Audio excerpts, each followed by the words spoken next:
Welcome to the Explainer. Okay, let's dive right into this. We've all been there, right? You walk up to a hotel desk, totally exhausted from traveling. It's that familiar deer in the headlights feeling, your heart is pounding, you're absolutely desperate for a shower, and suddenly, poof, you've forgotten every word of English you know. You know exactly what you want to say in your head, but your mind just goes totally blank.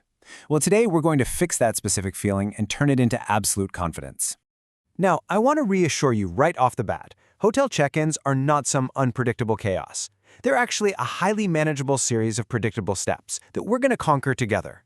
We'll start with approaching the front desk, then tackle managing early arrivals, go over essential fact-finding, look at room troubleshooting, and finally, synthesize it all with the check-in role play. All right, Section 1, approaching the front desk, nailing the first impression. So, when you finally drag your bags into the hotel after an exhausting day, those first moments at the desk are absolutely crucial. And hey, you do not need complex grammar here, just polite, simple phrases. To start us off, here's our very first pocket word to really anchor in your memory. Reservation.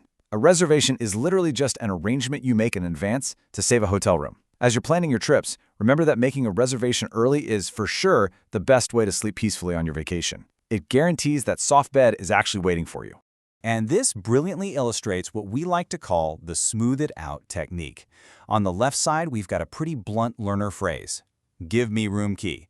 Now, okay, that gets the basic idea across, but let's look at the right side. Hi, I'm checking in under Silva, please.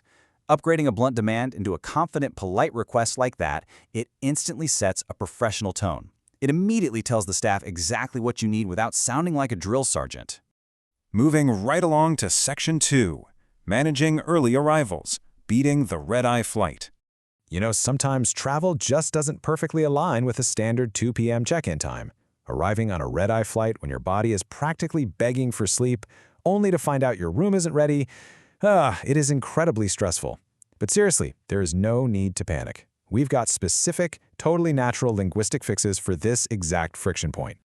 This right here is your silver bullet phrase. Is it possible to check in early?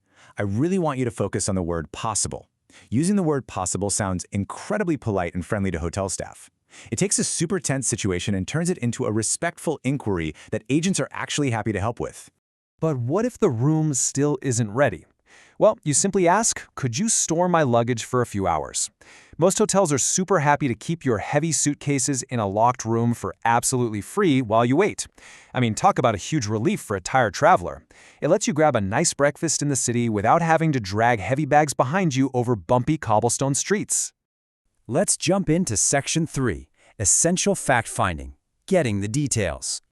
Okay, before you grab those keys and walk away to unpack, there are some crucial details you absolutely must gather. First, because let's face it, food is always a top priority, what time is breakfast served, and where is the breakfast room located?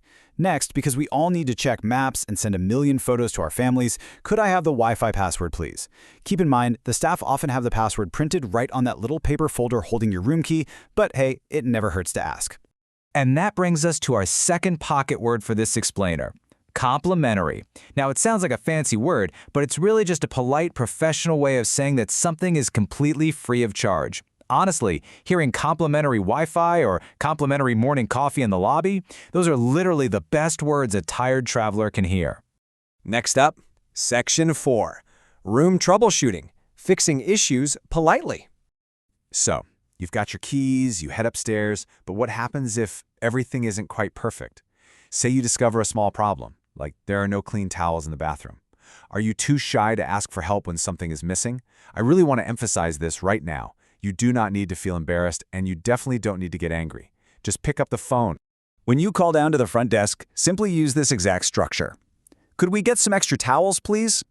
Pointing out a problem using could we get some is polite, it's highly direct, and it solves problems like missing pillows or towels in absolute seconds. No drama required. So the crucial point to remember here is that hotel staff genuinely want you to have a good stay. If the street outside is super noisy and you can't sleep, you do not have to suffer in silence. Just ask, is it possible to move to a quieter room? Speaking up nicely like that always gets great results. All right, final section. Section 5, the check-in role play, putting it all together. We've covered all the individual pieces, and now it's time to synthesize everything. What's really interesting about the perfect check-in is its totally predictable anatomy. Step 1. you state your reservation name smoothly. Step 2, you hand over your passport and credit card, maybe just saying a quick, "Here you go." Step 3, you ask for room preferences, like, "Is it possible to get a room on a high floor for a view?" And finally, step 4, you lock down those essential Wi-Fi and breakfast details. See, it's a simple, completely logical sequence.